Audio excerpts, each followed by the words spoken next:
le cas Farba Ngom. dañu gis Amsatou Sow Sidibé def sortie di interpeller autorités yi ne nañu fexe xool kaaw Farba naka lañ ci mën a utee saafara. ndax gis nañ expertise médicale bi. tey vraiment liñ ci jàngat mooy que ni état am critique na. dina génnam déet mi ngi ci loxol yoon. alors moom mu jàpp ni xëy na war na mën a génn. xëy na ay soutien Farba yi tamit jàpp ne xëy na balaa li ñuy ragal am. na ci état def maanaam tey jii ni diligence. noo gisee dossier Farba ak situation wi ñu toll nii ak position bi ci Amsatou Sow Sidibé am. ban jàngat nga ci am. De façon man la première chose. wala la première question que je me suis posée sur Farba.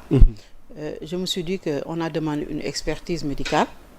Le juge lui-même est revenu pour demander une contre-expertise médicale. Exactement. bu ñu waxee que son cas est critique qu'il peut faire une mort subite. maanaam mun na nelaw ci yàlla bu mu am. ci mun na faatu ci nelawam parce que feebar yi ko daal moom moo tax. alors les gens se sont man bokk naa ci ñu poser sama question ma ne est-ce que quel est le juge boo xamante ne moom mooy demander contre-expertise ñu jox ko. mu teg ko ci taabalam bañ a exécuter. loolu questionnement la. kenn xamul.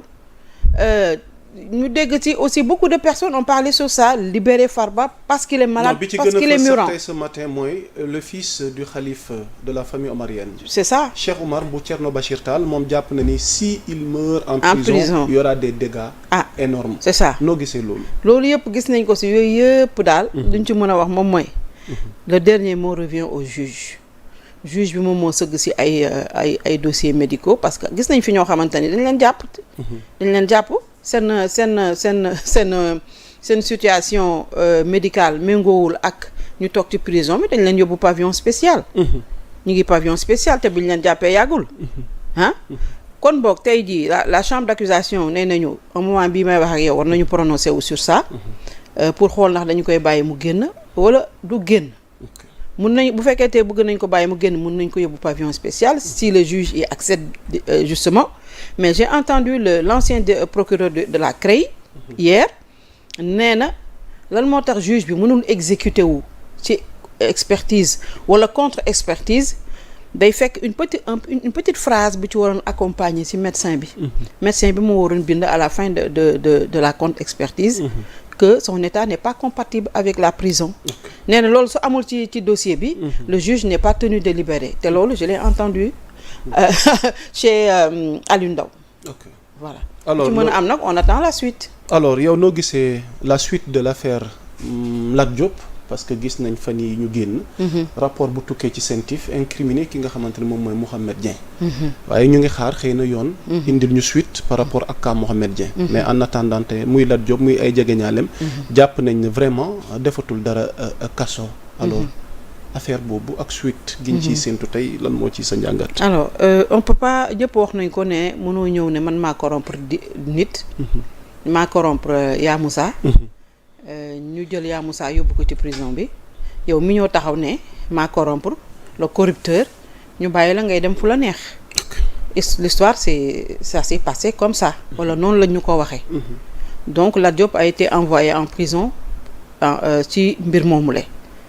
si biir prison bi à chaque fois bu ñu demandé liberté provisoire parce que également on dit qu'il est malade moom tam wax nañ ne déposé na ay certificats médicaux. yu bari le juge l'a rejeté ou le procureur. si biir prison bi si biir dossier bi génnewaat nañ ko ci je pense bien. jugé waat ko si yeneen. am na kon yeneen cas yoo xamante ni jugé nañ ci Lat Diop wala boog déglu nañ ci Lat Diop parce que ñoom ñëpp kenn jugé gu leen. et ñi ci bëri def nañu presque 1 an ou 1 an et poussière. en prison.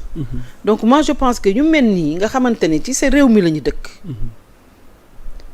am fi nag taxawaay bu am solo ce sont des personnalités. quoi qu'ils puissent faire moi je pense que ils ont pas créé des bracelets électroniques pour rien du tout. exactement. ils vont mettre des milliards de francs CFA dans des bracelets électroniques pourquoi. pour mu nekk benn genre meuble la wala quoi. Lat Diop def na deful loolu yoon moo ko xam mais pourquoi le maintenir en prison alors que c'est une personnalité waxuma ne personnalité rek la ñu war a génnee mais ñuy jël prison yi. parce que bu fekkee personnalité rek la ñu war a génne. non mais prison yi gis nga nu mu mel. warul am privilège tamit. non warul am privilège mais on avait l'esprit des bracelets électroniques. C'était de désengorger nos prisons. exactement mais bu mu ñëwee ba léegi gis nañ ne jël nañu par exemple ku mel ni Ismaïla Madior Fall assigné ko à résidence avec bracelet électronique mais ku mel ni Lat Diop on avait dit que bon c'était une commande de Ousmane Sonko. Tout le monde a dit que c'est Ousmane Sonko qui est derrière. Moi, je n'en sais rien.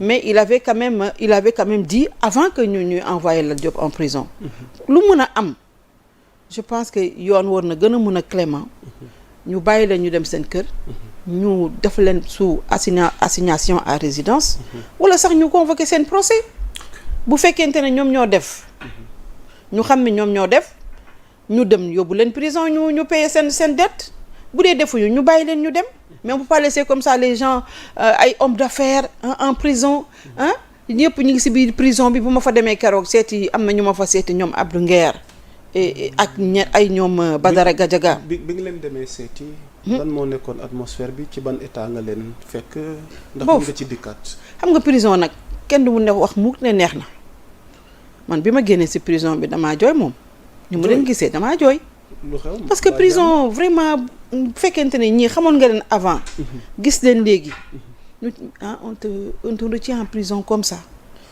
te yow fekkente ne pour faire mal peut-être Abdou Nguer bu ma ko gisee j'ai senti que il a perdu du poids franchement il a perdu du poids Abdou Nguer mi ma gisoon jovialité ak yooyu yëpp quand même bu fekkee moo monté wonewu ko sax mais tu sens que perdre na ko parce que pratiquement maa ngi ko naan mais Abdou Nguer lu tax duñ la juger mu ne ma yëpp de pare na dañ maa woowagul rek pour du juger ma donc pourquoi on doit pas juger Abdou Nguer ñaata weer xaw ma pratiquement 1 an wala léegi mu yegg fa qu'est-ce qui bloque le procès de Abdou Nguer loolu ñëpp ñu ngi koy laaj nañ ko juger bu fekkee dafa def man nee naa képp ku def ñu tëj la ku deful ñu bàyyi la nga dem kii nga xamante ni moom mooy Badara Gadiaga je l'ai vu aussi. noo ko fekkee Badara Gadiaga mais fekkee naa ko moom tamit xam nga rek mais prison daal pour vous dire daal prison neexul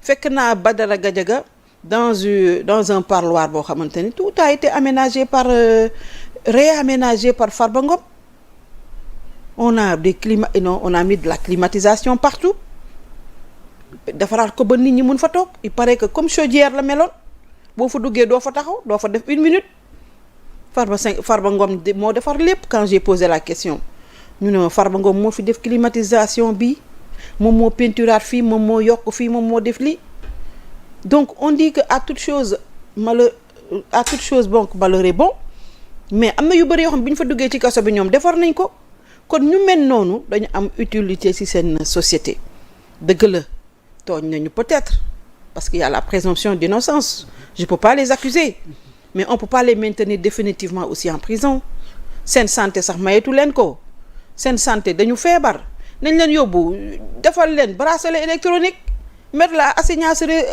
résidé xawma surveillance lan tu pourras pas sortir mais tu es chez toi au moins parce que duñu ay des bandits de grand chemin quand même peut-être ils ont fauté wax nañu ay loo xamante ne nee nañ dugal nañ leen ci prison bi ku mel ni Gadiaga ku mel ni Abdou Nguer façon yu mel noonu quand même dans un pays boo xamante ni vraiment liberté d'opinion liberté d'expression ñoom dañ ko fi fekk kon waru ñu ñëw di ko delluwaat 100 ans en arrière bu fekkente ne si ñoom nga bokk ñu bàyyi la